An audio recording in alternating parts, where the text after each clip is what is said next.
Hotel ಮಾಲೀಕರ ಬಂದ್ಗೆ ಮುಖ್ಯಮಂತ್ರಿ ಸಿದ್ದರಾಮಯ್ಯನವರು ಕೂಡ ಬೆಂಬಲವನ್ನು ಸೂಚಿಸಿದ್ದಾರೆ. ಬೆಂಗಳೂರಿನಲ್ಲಿ ಸಿಎಂ ಸಿದ್ದರಾಮಯ್ಯ ಈ ಬಗ್ಗೆ ಪ್ರತಿಕ್ರಿಯೆಯನ್ನು ಕೊಟ್ಟಿದ್ದಾರೆ. ಕೇಂದ್ರದಿಂದ ವಾಣಿಜ್ಯ ಸಿಲಿಂಡರ್ ದರ 115 ರೂಪಾಯಿ ಏರಿಕೆ ಮಾಡಲಾಗಿದೆ. ಹೋಟೆಲ್ ಮಾಲೀಕರ ನಿರ್ಧಾರಕ್ಕೆ ಮುಖ್ಯಮಂತ್ರಿಗಳು ಬೆಂಬಲವನ್ನು ಸೂಚಿಸಿದ್ದಾರೆ. ಬೆಂಗಳೂರಿನಲ್ಲಿ ಈ ಬಗ್ಗೆ ಸಿದ್ದರಾಮಯ್ಯನವರು ಪ್ರತಿಕ್ರಿಯೆಯನ್ನು ಕೊಟ್ಟಿದ್ದಾರೆ. ಕೇಂದ್ರದಿಂದ ವಾಣಿಜ್ಯ ಸಿಲಿಂಡರ್ ದರ 115 ರೂಪಾಯಿ ಏರಿಕೆ ಮಾಡಲಾಗಿದೆ. ಗೃಹ ಬಳಕೆಯ ಸಿಲಿಂಡರ್ ದರ ಕೂಡ 63 ರೂಪಾಯಿ ಹೆಚ್ಚಿಸಿದ್ದಾರೆ. ಹೋಟೆಲ್ ಸಂಘಟನೆ ಮಾಡಿರೋದು ಸರಿ ಇದೆ ಅಂತ ಹೇಳಿ ಸಿಎಂ ಹೇಳ್ತಾ ಇದ್ದಾರೆ. ದರ ಏರಿಕೆ ಕಾರಣ ಸರಬರಾಜು ಸ್ಥಗಿತ ಆಗಿದೆ ಎನ್ನುವಂತ ಆರೋಪವನ್ನು ಕೂಡ ಮುಖ್ಯಮಂತ್ರಿಗಳು ಇಲ್ಲಿ ಮಾಡಿದ್ದಾರೆ.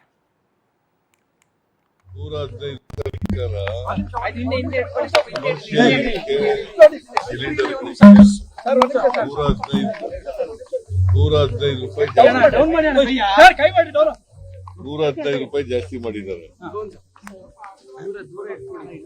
60 ರೂಪಾಯಿನ ಡೊಮೆಸ್ಟಿಕ್ ಇದು ಮಾಡಿದ್ದಾರೆ. ಸೊ ಇದು ಬಹಳ ಹೆಚ್ಚಾಗಿದೆ ಅಂತಕ್ಕಂಥದ್ದು ಎಲ್ಲರ ಅಭಿಪ್ರಾಯ. ಅವರು ಮಾಡ್ತಾ ಇರೋದು ಸರಿಯಾಗಿದೆ ಆಗಿದೆ. ಸರ್ಕಾರ ಸಿಲಿಂಡರ್ 115 ಎಸ್, ಈ ಬಗ್ಗೆ ಇನ್ನಷ್ಟು ಮಾಹಿತಿಯನ್ನು ಕೊಡ್ತಾರೆ ನಮ್ಮ ಪ್ರತಿನಿಧಿ ಸುಷ್ಮಿತಾ. ನೇರ ಸಂಪರ್ಕದಲ್ಲಿ ಜಾಯ್ನ್ ಆಗ್ತಾ ಇದ್ದಾರೆ. ಸುಷ್ಮಿತಾ, ಕಳೆದ ಕೆಲ ದಿನಗಳ ಹಿಂದೆ LPG ದರ ಏರಿಕೆ ಆಗಿತ್ತು. ಈಗ LPG ಸಪ್ಲೈ ಕೂಡ ಸ್ಟಾಪ್ ಆಗ್ತಾ ಇದೆ. ಗಮನಿಸ್ತಾ ಹೋಗೋದಾದ್ರೆ ಸಡನ್ ಆಗಿ ಈ ರೀತಿಯಾಗಿ ಸಪ್ಲೈ ನಿಲ್ಲೋದಕ್ಕೆ ಕಾರಣ ಏನು? ಇದು ಹೋಟೆಲ್ ಉದ್ಯಮದ ಮೇಲೆ ಯಾವ ರೀತಿಯಾದಂಥ ಪರಿಣಾಮ ಬೀರಬಹುದು? ಸಂಪತ್, ಮಧ್ಯಪ್ರಾಚ್ಯ ದೇಶಗಳಲ್ಲಿ ಯುದ್ಧದ ಪರಿಣಾಮವಾಗಿ ನಮ್ಮ ದೇಶಕ್ಕೆ ಯಾವುದೇ ರೀತಿ ಸರಿಯಾದ ಪ್ರಮಾಣದಲ್ಲಿ ಸಿಲಿಂಡರ್ ಪೂರೈಕೆ ಅಂದ್ರೆ ಗ್ಯಾಸ್ ಪೂರೈಕೆ ಆಗ್ತಾ ಇಲ್ಲ. ಇದರ ಪ್ರತಿಫಲವಾಗಿ ಹೋಟೆಲ್ ಉದ್ಯಮದ ಮೇಲೆ ಭಾರಿ ಹೊಡೆತ ಬಿದ್ದಿರುವಂತದ್ದು. ಸದ್ಯ ನಾನು ಇವಾಗ ಹೋಟೆಲ್ ಒಂದರಲ್ಲಿದ್ದೇನೆ. ಇಲ್ಲೂ ಕೂಡ ನೀವು ಗಮನಿಸ್ತಾ ಇರಬಹುದು, ಕಳೆದ ಕೆಲ ದಿನಗಳಿಂದಲೂ ಕೂಡ ದೇಶದಲ್ಲಿ ಹಾಗೆ ಮಧ್ಯಪ್ರಾಚ್ಯ ದೇಶಗಳಲ್ಲಿ ಯುದ್ಧ ಆಗ್ತಾ ಇದೆ. ಕಳೆದ 11 ದಿನದಿಂದ ಈ ಒಂದು ಯುದ್ಧ ಆಗ್ತಾ ಇರುವಂತದ್ದು. ನಮ್ಮ ಭಾರತ 50%ಕ್ಕೂ ಹೆಚ್ಚು ಈ ಒಂದು ಇಂಧನ ಆಗಿರಬಹುದು, ತೈಲ ಆಗಿರಬಹುದು, ಇದೆಲ್ಲವನ್ನು ಕೂಡ ಬೇರೆ ದೇಶದ ಮೇಲೆ ಕೂಡ ಅವಲಂಬಿತ ಆಗಿರುವಂತದ್ದು. ಹೀಗಾಗಿ ಬೇರೆ ದೇಶದಿಂದ, ಅದರಲ್ಲೂ ಕೂಡ ಮಧ್ಯಪ್ರಾಚ್ಯ ದೇಶದಿಂದ ನಮಗೆ ಇಂಧನ ಅಥವಾ ತೈಲ ಪೂರೈಕೆ ಆದಂತಹ ಸಂದರ್ಭದಲ್ಲಿ ಮಾತ್ರ ನಮಗೆ ಸರಿಯಾದ ಪ್ರಮಾಣದಲ್ಲಿ ಗ್ಯಾಸ್ಗಳು ಸಿಗಲಿಕ್ಕೆ ಸಾಧ್ಯ.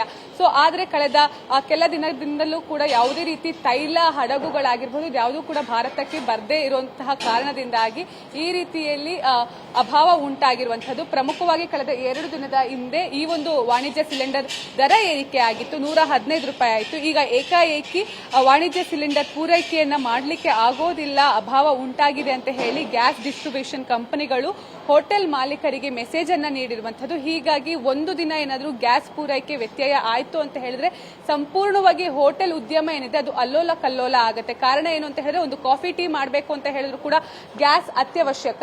ಸೊ ಹೀಗಾಗಿ ಈ ಒಂದು ಗ್ಯಾಸ್ ಪೂರೈಕೆ ಆಗದೆ ಇರುವಂತಹ ಕಾರಣದಿಂದಾಗಿ ಹೋಟೆಲ್ ಉದ್ಯಮದ ಮೇಲೆ ಭಾರಿ ಪರಿಣಾಮ ಬೀರಿರುವಂತದ್ದು.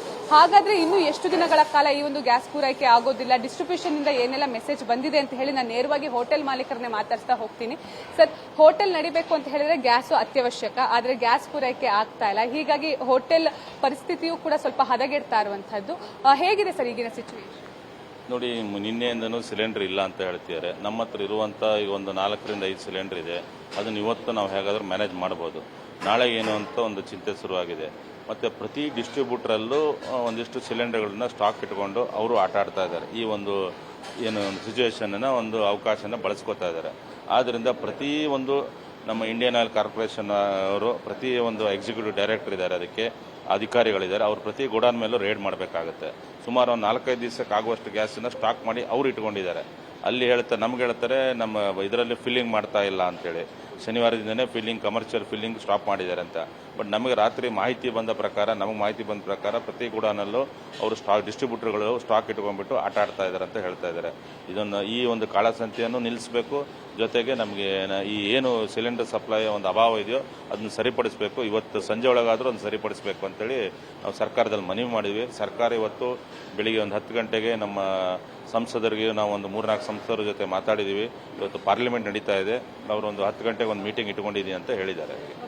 ಒಂದು ದಿನ ಎಷ್ಟು ಗ್ಯಾಸ್ ಬೇಕಾಗುತ್ತೆ ಸರ್? ಇವಾಗ ನಿಮ್ಗೆ ಲಾಸ್ಟ್ ಇಲ್ಲಿ ಬಂದಿದ್ದು ಗ್ಯಾಸ್ ಎಷ್ಟು ಯಾವಾಗ? ನಮಗೆ ಮೊನ್ನೆ ಭಾನುವಾರ ದಿವಸ ಬಂದಿದೆ. ಸೋಮವಾರದಿಂದ ಸಪ್ಲೈ ಇಲ್ಲ ಅಂತ ಹೇಳಿದ್ದಾರೆ. ಒಂದ್ಸಲಿ ತೊಗೊಂಡ್ರೆ ನಾವು ಒಂದು 15 ಸಿಲಿಂಡರ್ ತೊಗೊಳ್ತೀವಿ. ಡೈಲಿ ಒಂದು 4 ರಿಂದ 5 ಸಿಲಿಂಡರ್ ನಮಗೆ ಬೇಕಾಗುತ್ತೆ. ಇವಾಗ ಎಷ್ಟು ಸ್ಟಾಕ್ ಉಳಿದಿದೆ ಸರ್ ನಿಮ್ಮ ಹತ್ರ? ಅದು ಈಗ ಒಂದು 4 ರಿಂದ 5 ಸಿಲಿಂಡರ್ ನಮ್ಮ ಹತ್ರ ಇದೆ, ಇವತ್ತಿಗೆ ಆಗುವಷ್ಟಿದೆ. ಹಾಗೆ ಮತ್ತೆ ಈಗ ಯಾರಾದರೂ ಈಗ ನೀವು ಯಾರಿಗಾದ್ರು ಒಂದು ಕೇಳಿ ತರಿಸ್ಕೊಳ್ಳೋ ವ್ಯವಸ್ಥೆಗಳಾಗುತ್ತಾ ನೋಡಬೇಕು. ಯಾವ ಡಿಸ್ಟ್ರಿಬ್ಯೂಟರ್ ಫೋನ್ ಮಾಡಿದ್ರು ಸಿಲಿಂಡರ್ ಇಲ್ಲ ಸರ್, ಸಿಲಿಂಡರ್ ಇಲ್ಲ ಅಂತಾರೆ. ಕೆಲವೊಂದು ಡಿಸ್ಟ್ರಿಬ್ಯೂಟರ್ ಸರ್ ರೇಟ್ ಕಾಳಸಂತೆಯಲ್ಲಿ ಅವರು ಸರ್ವಿಸ್ ಬಾಯ್ಗೆ ಹೇಳಿಬಿಟ್ಟು 3,000 ರೂಪಾಯಿ ಸಿಲಿಂಡರ್ ಈ ರೀತಿಯಲ್ಲಿ ಮಾರಾಟ ಮಾಡ್ತಾ ಇದ್ದಾರೆ. ಪ್ರೈವೇಟ್ನವ್ರು ಕೇಳಿದಾಗೂ 2,900 3,000 ರೂಪಾಯಿ ಅಂತೇಳಿ ಈ ರೀತಿಯಾಗಿ ಹೇಳ್ತಾ ಇದ್ದಾರೆ. ಅದು 1 ಅಥವಾ 2 ಸಿಲಿಂಡರ್ ಕೊಡ್ತೀವಿ ಅಂತ ಹೇಳ್ತಾ ಇದ್ದಾರೆ. ಈ ಒಂದು ದಂಧೆ ನಡೀತಾ ಇದೆ, ಇದನ್ನು ತಕ್ಷಣ ಕಡಿವಾಣ ಹಾಕಬೇಕು. ಇವತ್ತೇನಾದ್ರು ಪೂರೈಕೆ ಆಗಿಲ್ಲ ಅಂದ್ರೆ ಕ್ಲೋಸ್ ಮಾಡುವ ಸ್ಥಿತಿನ ಸರ್? 100ಕ್ಕೆ 100 ಇವತ್ತು ಯಾರಿಗಾದ್ರೂ ಆಗದೆ ಇದ್ರು ಇವತ್ತು ಬೆಳಿಗ್ಗೆ ಯಾರು ಸಿಲಿಂಡರ್ ಇಲ್ಲದೆ ಕ್ಲೋಸ್ ಮಾಡಲೇಬೇಕು. ಪ್ರತಿ ಹೋಟೆಲ್ ಪ್ರಾರಂಭ ಆಗೋದೇ ಗ್ಯಾಸ್ನಿಂದ. ಗ್ಯಾಸ್ ಹಚ್ಚದೇ ಇದ್ರೆ ನೀವು ಹೋಟ್ಲ್ ಅಡಿಗೆ ಮಾಡ್ಲಿಕ್ಕೆ ಸಾಧ್ಯವೇ ಇಲ್ಲ. ಇದರಿಂದ ಪ್ರತಿಯೊಂದು ನಮ್ಮ ಗ್ರಾಹಕರಿಗೂ ತೊಂದರೆ ಆಗುತ್ತೆ, ಎಲ್ರಿಗೂ ತೊಂದರೆ ಆಗುತ್ತೆ ಅಂತ ಹೇಳ್ಬೋದು. ಇದಿಷ್ಟು ಹೋಟೆಲ್ ಮಾಲೀಕರು ಹೇಳ್ತಾ ಇರುವಂತದ್ದು. ಯಾವುದೇ ಒಂದು ಹೋಟೆಲ್ ಉದ್ಯಮ ನಡಿಬೇಕು ಅಂತ ಹೇಳಿದ್ರೆ ಗ್ಯಾಸ್ ಅತ್ಯವಶ್ಯಕ. ಇವತ್ತು ಏನಾದ್ರೂ ಗ್ಯಾಸ್ ಸಪ್ಲೈ ಆಗಿಲ್ಲ ಅಂತ ಹೇಳಿದ್ರೆ 100ಕ್ಕೆ 100ರಷ್ಟು ಈ ಒಂದು ಹೋಟೆಲ್ ಉದ್ಯಮ ಏನಿದೆ ಅದನ್ನ ಬಂದ್ ಮಾಡಬೇಕು. ಜೊತೆಗೆ ಈಗ ಆಲ್ರೆಡಿ ಕೆಲವೊಂದಿಷ್ಟು ಡಿಸ್ಟ್ರಿಬ್ಯೂಟರ್ಸ್ಗಳು ತಮ್ಮಲ್ಲಿ ಸ್ಟಾಕ್ ಇಟ್ಕೊಂಡಿದ್ದಾರೆ. ಆದ್ರೆ ಈ ಒಂದು ಸಿಚುಯೇಷನ್ ಅನ್ನ ತಮ್ಮ ಲಾಭಕ್ಕೆ ಬಳಸ್ಕೊಳ್ತಾ ಇದ್ದಾರೆ.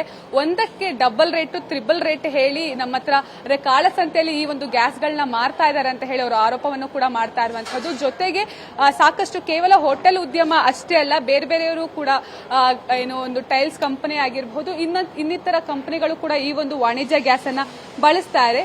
ಸದ್ಯ ಈ ಒಂದು ವಾಣಿಜ್ಯ ಗ್ಯಾಸ್ ದರ ಏನಿದೆ ಮುಂದಿನ ದಿನಗಳಲ್ಲೂ ಕೂಡ ಏರಿಕೆ ಆಗುವಂತಹ ಸಾಧ್ಯತೆ ಇದೆ. ಕಾರಣ ಏನು ಅಂತ ಹೇಳಿದ್ರೆ ಯಾವುದೇ ರೀತಿಯಲ್ಲೂ ಕೂಡ ಬೇರೆ ದೇಶಗಳಿಂದ ನಮಗೆ ಸರಿಯಾದ ಪ್ರಮಾಣದಲ್ಲಿ ಈ ಒಂದು ಗ್ಯಾಸ್ ಡಿಸ್ಟ್ರಿಬ್ಯೂಟ್ ಆಗದೆ ಇರುವಂತದ್ದು. ಜೊತೆಗೆ ಇವತ್ತು 10 ಗಂಟೆ ಸುಮಾರಿಗೆ ಕೇಂದ್ರ ಸರ್ಕಾರದಲ್ಲೂ ಕೂಡ ಒಂದು ಮೀಟಿಂಗ್ ಇರುವಂತದ್ದು. ಮೀಟಿಂಗ್ ನಂತರ ಗೊತ್ತಾಗುತ್ತೆ ಎಷ್ಟರ ಮಟ್ಟಿಗೆ ಈ ಒಂದು ಗ್ಯಾಸ್ನ ಅಭಾವ ಉಂಟಾಗುತ್ತೆ ಅಥವಾ ಸರ್ಕಾರ ಏನಾದರೂ ಇದಕ್ಕೆ ಪರ್ಯಾಯ ವ್ಯವಸ್ಥೆಯನ್ನ ಕಲ್ಪಿಸುತ್ತಂತ ಹೇಳಿ. ಸಂಪತ್, ಥ್ಯಾಂಕ್ ಯು ಸುಷ್ಮಿತಾ ತಮ್ಮೆಲ್ಲ ಡೀಟೇಲ್ಸ್ಗಾಗಿ.